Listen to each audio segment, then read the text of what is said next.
Estás en Zona de Desconfort, conversando con expertos temas complejos de forma simple. Esteban, ¿qué más pues? ¿Cómo vas? Bien, hombre, Daniel, aquí a conversar con vos decís.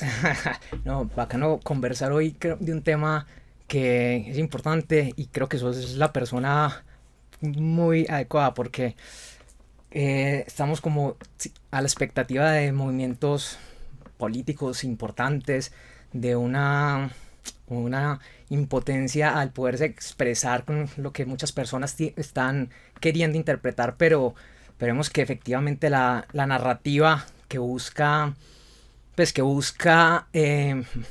dar precisamente como el panorama de lo que está pasando, pues tiene hasta una incapacidad de aceptar una caricatura de ella misma, porque es casi que impensable que un medio de comunicación tenga que autocensurar una caricatura porque muestra que algo es real. ¿Cuál es el poder detrás de esa caricatura? Y es que estás mostrando una realidad que es innegable. Vos no puedes... Puede que a vos no te guste, pero pues si es una realidad que es tan evidente que nos genera risa, al vos censurarla y que eso tratarla de sacar completamente de la narrativa, pues para mí va en contra totalmente de lo que una persona con pensamiento crítico debería aceptar, y es que uno tiene que pensar por uno mismo las ideas, y cuando los medios no te permiten ni siquiera entender una caricatura que te muestra una realidad, creo que estamos muy en manos de estar sugestionados sin saberlo. Y vos pues has sido caricaturista por muchos años con un tinte político siempre, muy berraco uno en este país, tantos años trabajarle a ese tema tan, ¿cómo decirlo?, complejo. Tan complejo. Son muchos años, ¿cierto? A veces uno, después de décadas de trabajar ahí, se siente en una noria como dando la vuelta, porque los temas se repiten y se repiten. Y lo que decís de los medios es completamente evidente ahora. Hoy precisamente que es el Día del Paro Nacional, ¿cierto? En medio de pandemia. Sí. Entonces de un lado dicen otras cosas, que es irresponsable.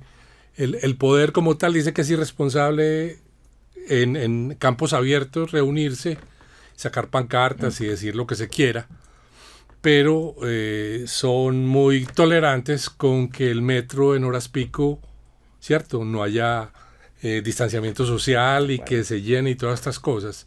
Entonces para ellos eso es completamente tranquilo, pero salir a protestar es horrible. Entonces ahí ves lo que vos llamás la narrativa, es la narrativa de los medios del poder. Sí. O sea, de los mainstream, de los medios tradicionales, al que yo pertenecí durante 30 años haciendo caricatura, que parecía imposible, pero se pudo hacer. Pero ellos no toleran que, digamos, su discurso o su narrativa se trastoque. Claro. O que de entrada, pues, el humor o la sátira lo desdiga, ¿cierto? Uh-huh. Entonces yo creo que lo que vos hacer, el medio que vos tenés, este podcast, y las redes sociales que llaman, o sea, la parte buena o la parte que a mí me gusta de las redes sociales, sí, la del pensamiento crítico, tienen esa gran tarea, y a veces es como arar en el desierto, pero bueno, ahí estamos y hay que dar la pelea, ¿cierto? ¿Qué más hay para hacer? Pero de acuerdo con la potencia de la caricatura, si vos miras cómo se ha usado históricamente, no es nada nuevo plasmar una idea y presentársela a las masas. Eso es representar todo. El rey de reyes carbaba en la piedra su conquista, ¿cierto? Claro. No, mira, que históricamente viene desde muy lejos. Es más, una de las primeras caricaturas fue de Lutero con el Papa. Uh-huh. El Papa necesitaba acabar la cúpula de la Catedral de San Pedro y se quedó sin plata. Uh-huh. Entonces, ¿qué hizo? Empezó a vender boletas de entradas al cielo. En todo el imperio sacrosanto para el norte de Europa. Sí. Y entonces lo que le ofrecía a todos los nobles, a los que tenían plata, no al pueblo, por supuesto, los Era, indultos. yo le vendo la boleta de entrada al cielo y usted me patrocina la cúpula. Lutero, que era un tipo más o menos revolucionario, pero que igual era un religioso, pues, cierto. Primero, quería que la misa no se diera en latín, porque la gente del pueblo no entendía ni forro. Entonces quería que, ¿cierto? El Vaticano completamente opuesto a eso. Y al ver que estaba vendiendo entrada al cielo, ahí sí se emputó. Y una de las primeras caricaturas fue de él, o se la hicieron, pues, en el manifiesto de él de la Reforma, y mostraba al Papa como un cuervo, como un gallinazo, pues, ¿cierto? Esa fue la primera muestra de ir en contra de un poder casi total, casi que venía de Dios, pues, como decían, ¿cierto? Entonces la caricatura nació de eso, de oponerse a poderes que de facto que uno dice, bueno, pero no, es que Dios no. De acuerdo. Usted no es el poder, ¿cierto? Y es una forma muy eficiente de transmitir esa idea, porque de alguna otra forma saber qué es lo correcto puede ser difícil, pero vos ver la realidad a través de una caricatura y vos saber que, o sea, a vos te fueron a pintar, fuiste donde alguien que te quería rayar, fuiste con tu novia y a vos te pintaron feo, acepte lo que usted es feo, porque usted puede que no quiera, pero la caricatura te muestra una realidad, o si vos tenés una verruga acá, te la van a extenuar, porque eso es parte de su labor. Es parte de eso, sí, porque antes los pintores, digamos lo que llamaban los pintores de corte, los grandes pintores, que hacían cosas hermosas y nos encantan, Leonardo y todas las cosas, estaban a sueldo de los varones, de los condes, varones, de todas. Eran los mecenas que les y pagaban lo que los grandes querían era proyectos. una visión idealizada de ellos, de mostrar lo lindos y lo grandes y los bellos que somos, ¿cierto? Leonardo se iba los sábados a escondidas a la plaza de mercado donde estaba el pueblo y dibujaba a la gente como era. Pero esos dibujos, esas cosas eran escondidas o no se publicaba, ¿cierto? Porque donde lo publicaban seguramente le daban unos latigazos o lo colgaban o alguna cosa, ¿cierto? Porque la gran representación gráfica de los grandes pintores o lo que se mostraba al público era la gloria de sus gobernantes, ¿sí? Ya después, vos que sos ingeniero, sabes que eso, sabes lo berraco que es, alguien se inventó, Gutenberg, la forma de distribuir información exacto, de forma masiva. Exacto, de hacerlo masivo. Ese fue un momento disruptivo en la historia de la humanidad. No hay Completamente. historiador que no, pues, que no hable de que no eso. esté de acuerdo de las implicaciones que tuvo tener la capacidad de diseminar información de forma masiva. Era el nacimiento de una gran cosa, de una gran revolución, que era que la gente tuviera la información, ¿cierto? Antes eran edictos pegados en un pergamino en la plaza y todo el mundo tenía que, y los que no sabían leérselo, o los otros tenían que leérselo a ver qué era.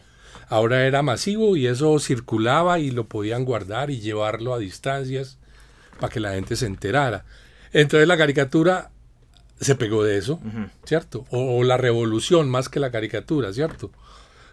Toda la época de las guerras religiosas en Francia y en toda Europa fue muy pegado de eso. Y la Revolución Francesa se pegó anticlerical y antimonárquica completamente, y la caricatura participó feliz de eso, pues como un mico con banano nuevo, es decir, vamos a tirarle a estos manes y a deshacer esa gran figura gloriosa que tenían y convertirlos en humanos, ¿cierto? Y tenía tanto poder que por eso fue satanizada literalmente por la estructura de poder en mano la iglesia.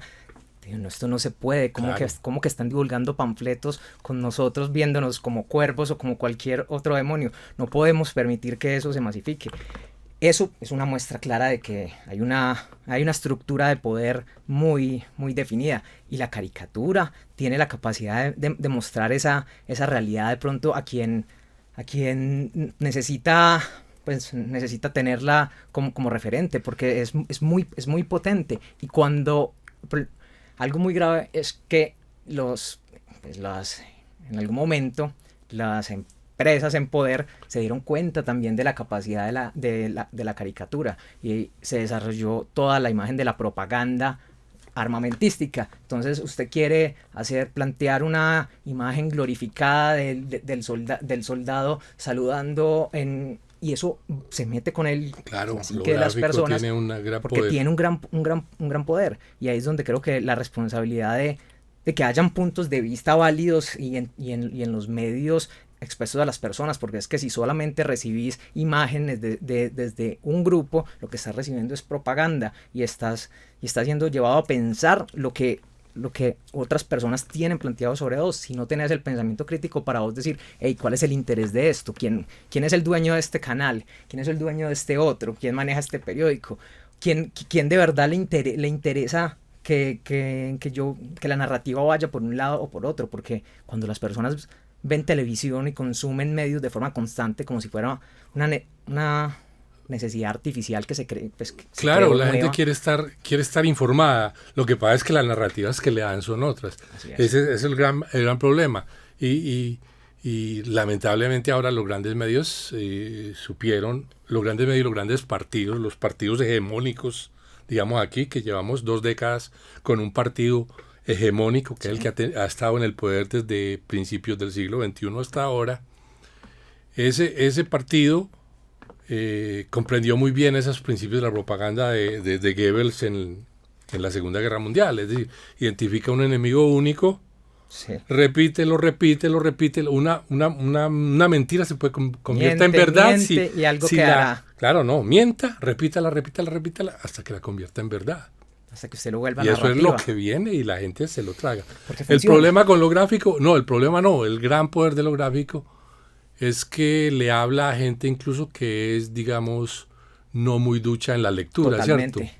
Sino que tiene una carga simbólica y gráficamente te muestra cosas que la gente no se va a leer 20 párrafos y la gente cada vez lee menos, ¿cierto?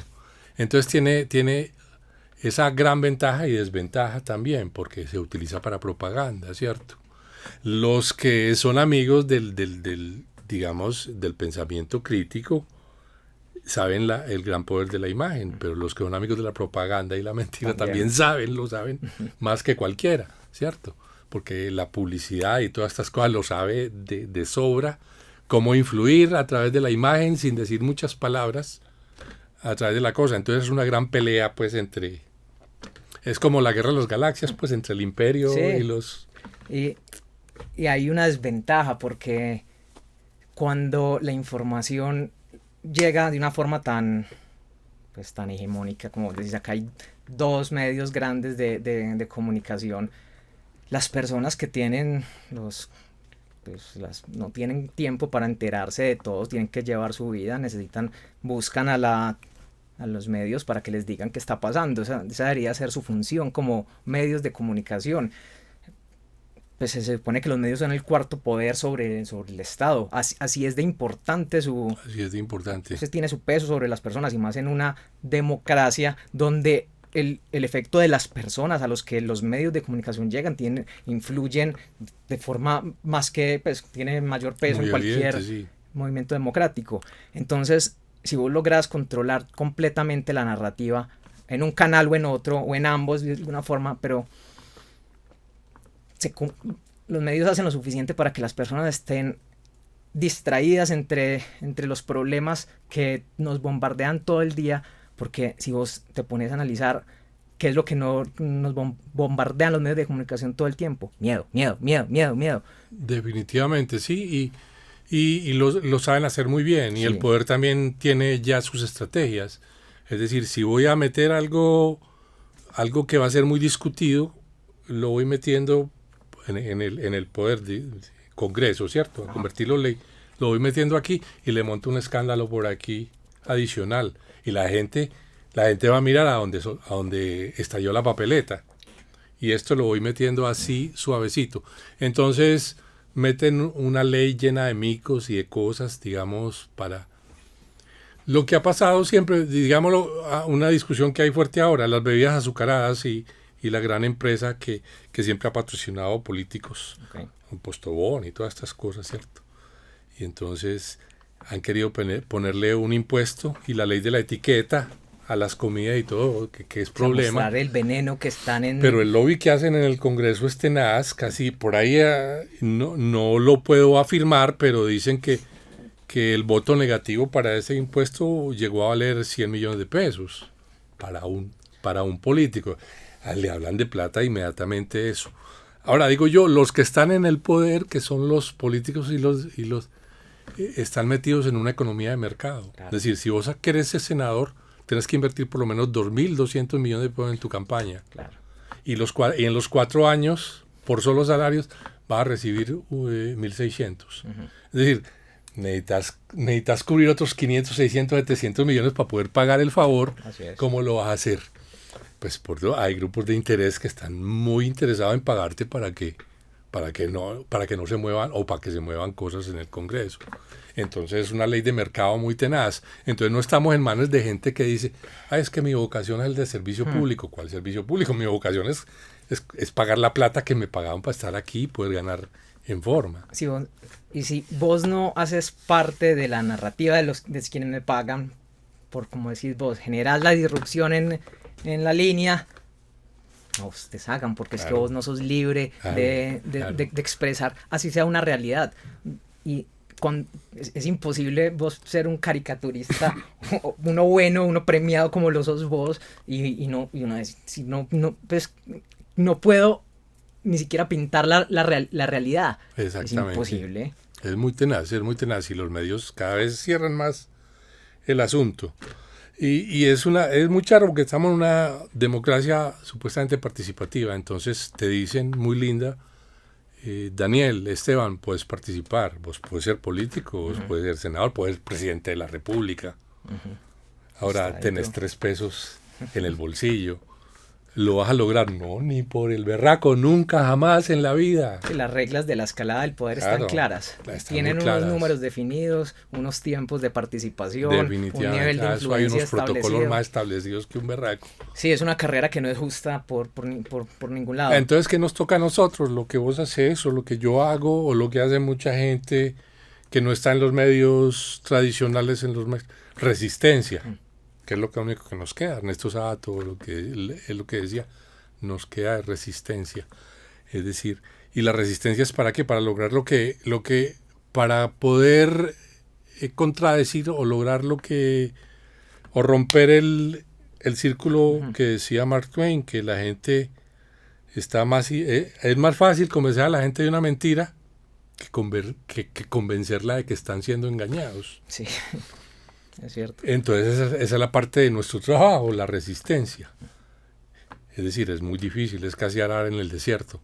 Pero bueno, hay gente que se pega, hay gente que es capaz de darse la pela y de tratar de descontaminarse y dejar el lavado de cerebro a un ladito, ¿cierto? Sí, yo creo que es importante uno tener conocimiento de la realidad. Puede que uno no sea más que una piedrita que en un río no va a generar un cambio, pero genera una chisporroteo ahí. Por lo menos, un ruido ahí a ellos. Por lo menos hace uno lo que uno considera correcto, y creo que eso es importante. Es muy importante.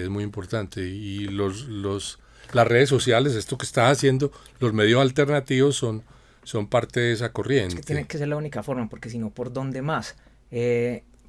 Es la ruptura. Yo no sé si te gusta el cine o no, pero es como en Matrix, es romper la matriz, empezar a abrirle grietas a la matriz para que empiece a ver que es que la realidad está llena de goteras y es falsa. Nos están mostrando un discurso.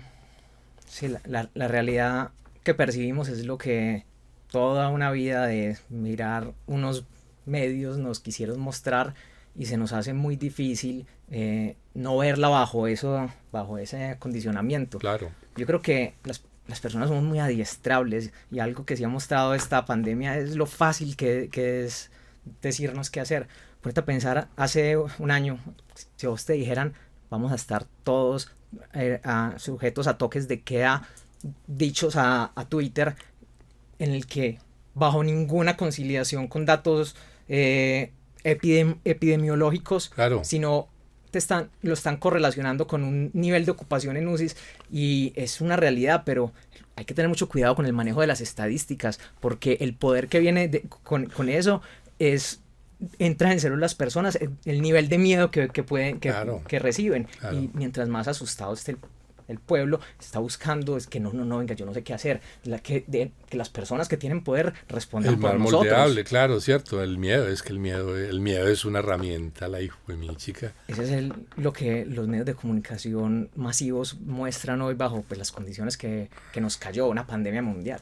¿Quién esperaba esto? Qué situación tan jodida, una vaina en la que tantas personas están enfermas, tantas personas se han afectado, se han muerto, y nos cayó esto, y miramos a ver quién podrá defendernos, quienes definitivamente no tienen nuestros mejores intereses en su mente. No, nada, y las iniciativas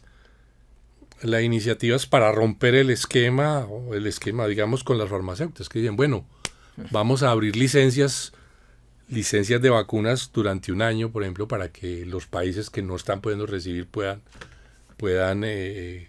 hacer sus propias vacunas, y pues las farmacéuticas no. Es decir, es casi como un nivel de conspiración grande. Yo no soy conspiranoico, porque a veces las conspiraciones parten de mucha magia, de pensamiento mágico, sí, y no racional, ¿cierto? Pero el hecho de que en algún momento Pfizer le dijera a Argentina que parte de la prenda por comprarle cosas, ¿cierto?, de la garantía, ajá, eran recursos de agua en la Patagonia y todas estas cosas, uno dice, joder, esto está fregado, la parte de poder se quiere comer todo con esto. Qué bueno que las farmacéuticas estén en el poder de las reservas de agua de la humanidad. ¿Qué tal? ¿Cómo te parece? Esos que no son unos cine? amigos. Son unos amigos. ¿Qué malo puede salir de ellos ahí? Son buenos, ellos quieren el bien de la humanidad. Sí, pero tienen formas muy efectivas de plasmar la imagen en la que muestran una realidad sostenible, manejable, utópica, bajo los que ellos pues obviamente estarán en control. Pero son unos genios de lo que vos mencionabas ahora, del mercadeo, de la imagen, de pensar no en el mediano plazo, sino de la realidad. Ahorita hablamos de estadística, pero la estadística te muestra tendencias, y vos proyectás, y bueno, hay futuros analizas, claro, que se ven bastante delicados, y vos pues, yo creo que cuáles son necesidades básicas de los humanos. ¿Cuánto dura usted sin agua? Vos tenés el control del agua, ya qué más nivel de control sobre la humanidad tenés. Ahora salió una y no quiero ser conspiranoico, pero ponete a prospectar. Pero es que no tiene de malo especular lo que la historia ha mostrado que ha pasado. Nos toca pensar así, es decir, vienen nuevas generaciones, pero están en Marte en este momento, y el aparatico que pusieron ahí se puso a crear oxígeno, ¿cierto? Cogía CO2, uh-huh, que está llena la atmósfera de Marte, y con electricidad, no sé qué cosa, y crean, y la berraquera. Los que leímos hace tiempos a Isaac Asimov, que era un científico, que tenía un montón de libritos de ficción, sí, y todas las cosas, las fundaciones, él decía, la Tierra se va a volver una mierda, y tenemos que colonizar otros planetas, vamos a empezar a terraformarlos, esa era la palabra con que... Terraformarla, uno de los primeros pasos de terraformar un planeta era poder crear oxígeno. Habitable, claro. Entonces estos berracos ya están empezando a ver, porque de pronto aquí el relojito ese del fin del mundo que dice que estamos a 2 minutos, o a minuto y medio, de pronto va a correr un poquito más rápido, y esto se nos va a volver una cosa. Y volvemos otra vez al cine y a la ficción, todo lo que nos ha mostrado la ficción, a Gataca. Es decir, vamos a escoger a los genéticamente que ya tenemos listos para ser los nuevos colonizadores, y el resto del mundo que se joda. Y empieza uno a juntar toda esa narrativa que era especulativa, pero que uno dice, mierda, esto se está convirtiendo en una berraca realidad. Y es muy charro hacer, pero ese cuento, la caricatura, yo creo que trata de hacerlo más lúdico para que la gente, esa clase de informaciones, no la tenga que leer en un manual maluco de leer y todas las cosas, sino hacerlo un poquito más ameno. Lo hace el cine, lo hacen los podcasts, lo hace la radionovela, la telenovela, lo hace los cómics. Es llevar información a la gente, pero para que la gente piense, digamos, es que un poquito más allá. Yo creo que la idea de este podcast, con la base del pensamiento crítico, es que es mejor si hay pensar por uno mismo a que otras personas piensen por vos. Eso es algo, pues, yo lo baso solo en lo que considero mejor, no, nada más. Entonces, si voy a pensar por mí mismo, pues la idea es que vamos a pensar bien, de forma que no vamos a caer en errores y no tengamos que estar mirando, preguntando, que nos digan qué hacer, porque el conocimiento está a la mano de quien lo quiera buscar. Esa es la revolución que nos tocó vivir a nosotros en este momento, porque la capacidad que ahorita mencionabas de Lutero en los 1530 de diseminar información era algo que era inconcebible. Inconcebible. Y generó esa disruptiva del grupo en poder en ese momento. Sí. El cambio tecnológico que nos cayó acá a nosotros, una papa caliente que nadie esperaba, que pues yo creo que el cine nunca...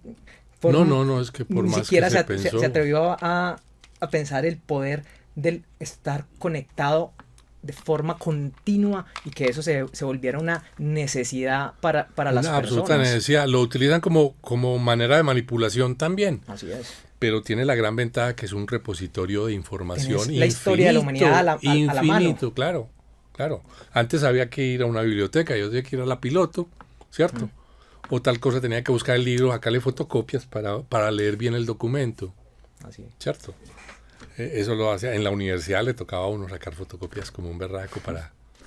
Ahora nada, ahora vos a un golpe de clic tenés el universo, pero completamente metido, ¿cierto? Es decir, hay una gran cantidad de basura, hay un océano de mierda completo. Eterno. Pero la gran ventaja es que hay un universo de conocimiento infinito y de posibilidades para que la mente se abra de todo el mundo. Aquí dicen, que vamos a meter en la educación y todavía piensan en el profesor que va allá, que coge la mulita y todas esas cosas. Pero bueno, no, que el profesor coja la mulita, necesita a alguien que estimule y que, ¿cierto? Uh-huh. Pero que allá tengan conectividad, si tienen conectividad los pelados, así estén a 3 horas en mula, es posible que su mente pues pueda ir al espacio, al cosmos y a todas cosas, con alguien que los estimule bien, ¿cierto? Y es responsabilidad de nosotros hacer que eso continúe pasando y que se masifique. Claro. Y no que la realidad que nos plantearon ahora de la virtualidad para la educación va a ser estragos en las personas, porque ¿qué capacidad tienen ahora esas personas de que tenían una educación básica, de que algo llegue a ellos, que les llegue información nueva? Los seres humanos no nacemos aprendidos, hay cosas que se nos tiene que enseñar, ¿cierto? Es que no tiene nada de malo uno no saber algo que simplemente nunca se te enseñó y nunca se te mostró que era parte para vos necesario conocerlo. Nadie le enseña a ser uno adulto funcional. Nadie, es muy berraco. Le toca a uno a los golpes y dándose contra las paredes. Uh-huh. Ahora, el exceso de conectividad también ha hecho monstruos, ¿cierto? El sueño de la razón crea monstruos. Y entonces hay gente que con solo abrir un pantallazo cree que ya supo del mundo, ¿cierto? Porque falta eso que vos estás tratando de estimular, que es el pensamiento crítico. Entonces, a veces una cadena de WhatsApp hace estragos en la gente. Vos sabes con esto de las vacunaciones y todas las cosas, los estragos que ha hecho con gente. Y sobre muchas cosas. Y estimula pensamientos mágicos. El pensamiento mágico se crea precisamente porque faltan herramientas críticas para masticar una información. Sí, para saber bajo qué normas aplica la realidad. Cuando un evento, vos ves que pues no hay una consecuencia lógica para que pase, vos lo puedes quitar como algo que no es posible. Tener las bases en las que puedes medir la realidad. Quitar la paja del grano, es decir, vos simplemente sabes qué es lo sustancial ahí. Entonces es un proceso, es que las personas no nacen aprendidas. Pero hace un año empezó una señora que si usted encuentra un pelito en medio de la Biblia, que hiérvalo y tómeselo y ya no le va a dar. Y yo, joder, estamos muy locos. Sí, y eso se vuelve... Bueno, pero igual eso deja de ser una caricatura en sí mismo. Claro, porque es que somos seres humanos y no somos infalibles. Y lo que decís, a nadie le enseñaron, la gente no sabe por sí misma, ¿cierto? No entiende por sí misma. Y conectarnos y hablarnos y dialogar y debatir forma pensamiento crítico, ¿cierto? Pero si todos están de acuerdo en una cosa, la cultura del pensamiento único, que es pura propaganda, pues ahí no hay nada. Ahí, exactamente. Y entonces en redes sociales debatir con gente que simplemente no tiene... ese no es el medio adecuado. Exactamente. Y entonces supuestamente en lo político sería un buen lugar para debatir. Pero ya lo dijo Ambrose Bierce, hace más de 100 años lo dijo. La política es una guerra de intereses que disfrazan de un debate de principios. Eso pasó hace tiempo. Lo que decía yo ahora es que si vos sos senador estás metido en una economía de mercado. Y si vos me servís o no me servís. Yo te financio si me servís. Si no me servís, no te financio, pues así. Jodete. Entonces es una cosa muy berraca. Entonces los debates hay que darlos entre gente que por lo menos debata, que por lo menos piense, que por lo menos... Es frustrante como que gente con tan poco talento sean los que nos roban tan de frente. Y que manden y que sean que sea el ministro y que sea tal gente con tan poco talento. Sí, charlatanes con tan poca de media, capacidad discursiva y de pensamiento o de debate. Con discursos llenos de falacias que son contables una tras otras, en las que mostrás que lo que estás diciendo no es cierto y no porque lo digas enfáticamente es una realidad. Exactamente. Hace muchos años se habla de retórica y ya hay cosas que tenemos que identificar, pero cuando la mayor parte de personas están más preocupadas del miedo que tienen hoy por no saber qué va a pasar con su vida, con su forma de generar dinero, por una enfermedad que nos cayó nueva, es muy difícil que las personas puedan estar enfocándose en aprender lo necesario para identificar esos charlatanes, porque claro, es que uno los identifica cuando en sus argumentos se contradicen o se lo diluyen o se soportan en falacias argumentativas que es como si me estuvieras diciendo que 2 más 2 no es 4 con tu argumento. Exactamente, porque es que miraba desde este punto es 5. No, y además es que es muy charro. Formar pensamiento crítico tampoco es hacer a la gente que diga, que hable generalidades. Por ejemplo, a mí no me sirve que me digan, no, es que todos los políticos son iguales. Dice, no lo son. Pues que no. Y estamos en un sistema que es que los políticos tienen que vehiculizar cambios y transformaciones. Entonces a mí no me sirve que vos digas que es que todos los políticos son malos.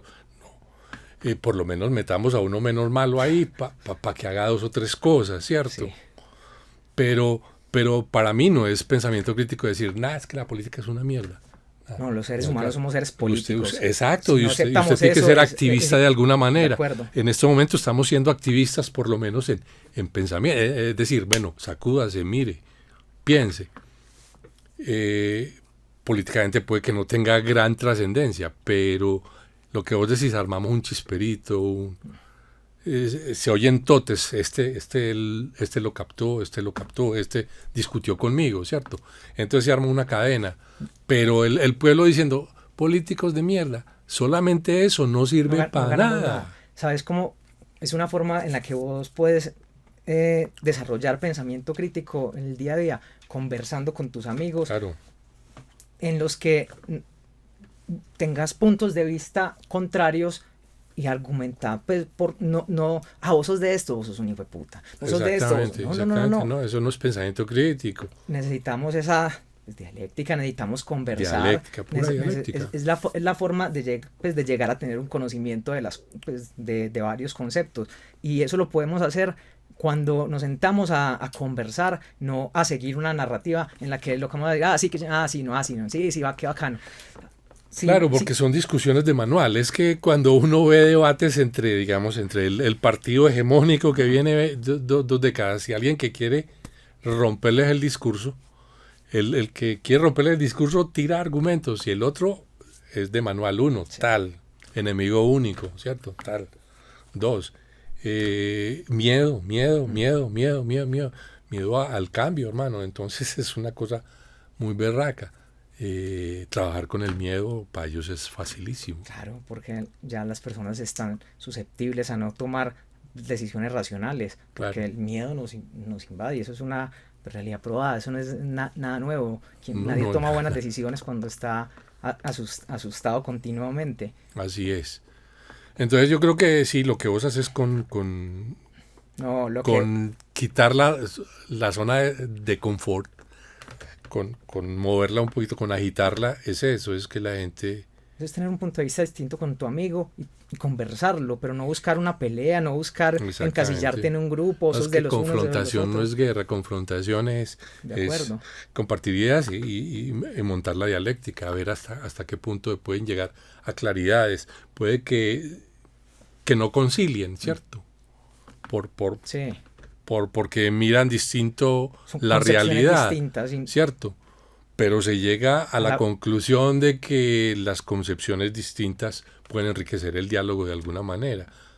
Entonces, es eso. Y esa es la mejor muestra de una verdadera tolerancia, compartir y ser cercano a personas que ven o viven su vida en forma en la que uno simplemente diría, yo no puedo, pero igual te entiendo y no tiene nada de, pues, qué fácil sería la tolerancia en donde todos pensamos igual, realmente que estamos tolerando ahí. Exactamente. Es que somos distintos, pensamos distinto, pero no podemos perder el discurso de que los unos a los otros conversen para que sinteticemos qué es lo que está pasando. No nos podemos ser parte de un canal o del otro que nos dice cómo pensar y solamente chocar en nuestras conversaciones, estar peleando o estamos estando de acuerdo el uno con el otro. Ahí no estamos proyectando en nada. Por eso es que es tan complicado hablar de, pues, para mí, de política, porque vos hablas de política, las personas te vienen a decir lo que del canal que ven o del periódico que leen, su punto de vista, a repetir las frases que dicen. Ahí no estás aportando nada, estás siguiendo una narrativa que yo tuve que dejar de ver hace muchos años porque me saturaba y hay gente que lo desborda, y además hay gente que busca esa clase de informaciones casi con deseo, como Sí, es que es un deseo. Y son desencajados adentro y el que les diga lo contrario son capaces de... al que cogían con una camiseta que decía no a la guerra de Uribe y tal, y te pelamos, ¿sí? Si no te la quitas te pelamos, ¿cierto? Es esa gente que vive en ese permanente... Yo prefería hablar de religión con mis abuelas, más fácil que de política con cualquier... La religión igual también se ha prestado para un montón de cosas. Pero genera más pasiones la política de una otra forma, o así lo considero yo, como con una pasión más, pues de otra forma, que llamada como más al choque entre... Sí, dicen que la religión es muy tolerante, pero igual en estos días, digamos, se hundió un proyecto sobre la eutanasia, en términos políticos en el Congreso, por cuenta de unos políticos muy religiosos, ¿cierto? Y entonces ellos hablan de tolerancia, pero es que toleren mis ideas.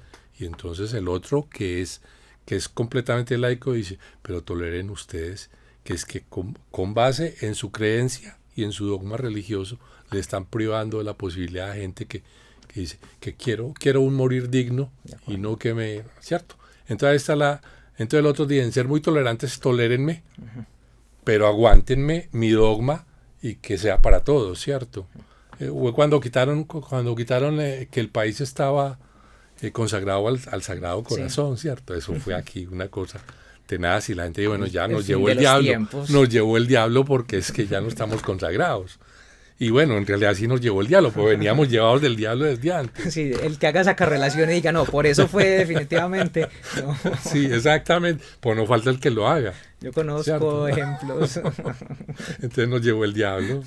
Pero bueno, desde que tengamos la libertad de seguir hablando de cómo nos llevó el diablo y de pintarlo en la caricatura que es esa sociedad tan... todas las posibilidades que hay, que reírnos por lo loco que es. Claro. Es donde personas como vos tienen que seguir aportando. Y entender tanto todas las personas que es que el humor tiene esa gran magia que se puede usar contra sí mismo, sí, ¿cierto? Claro. Es un harakiri, pero de la risa, ¿cierto? Eso el poder no lo aguanta. Sí. El poder es sacrosanto y quiere ser sacrosanto y que nadie lo discuta. Entonces por eso es que el humor les duele tanto, les duele demasiado. ¿Por qué? Porque es que los deshace de su bien, sacralidad. Se están viendo lo feos que son en la caricatura que les Exacto. estamos mostrando. Siempre, todo el mundo lo puede ver. Yo siempre dije que el caricaturista, en términos generales, era el que, como en ese cuento del vestido del emperador, Sí. que le venden un vestido invisible y el emperador cree que está vestido muy bonito y sale en pelota a desfilar. El caricaturista es el que dice, pero si está en pelota, está en pelota. Y entonces todo el mundo se ríe, ¿cierto? Es eso. Ese es un poquito el papel de la caricatura en medio y de la sátira. Y es necesario para mantener una sociedad cuerda, porque no podemos permitir que el rey se camine en pelota y que todos aceptemos como que no, que el man todos está digan, en pelota. qué vestido esa tan es la realidad maravilloso. normal, Sí, qué lindo vestido. No podemos. Esteban, ¿dónde te podemos seguir viendo tus caricaturas? Porque yo sé que vos estás activo montando cosas. Sí, en la resistencia que yo di. Por Twitter es @parishumor, es la cuenta de Twitter. La de Instagram, en que se publica casi que lo mismo que en Twitter, te voy a decir que se me olvida. En Instagram la cuenta es Esteban París 2. Esteban París en Instagram. 2 en Instagram. Y yo creo que en esas dos son las que están moviendo pues mucho material mío y bueno, si por ahí aparecen los espero y que vean cositas y que nos riamos juntos de esta realidad y que tengamos sentido crítico, pues, que eso es lo que estamos buscando, tanto con este podcast con las rayitas que yo hago. Y con las caricaturas de las realidades que pintas de una, pues, con toda la vida las he seguido y nunca has cambiado el enfoque de mostrar la sátira de este mundo de locos que nos tocó. Hay que seguirlo siempre pintando. Hágale y siga haciendo estos podcasts, hermano, que ayudan por lo menos a que nos venteemos un poquito las ideas y las neuronas. Claro que sí. Esteban, qué gusto conversar con vos. Igualmente, fue una conversación muy divertida, muy buena. Vale, nos vemos, que estés bien. Ok. Recuerda suscribirte para más contenido.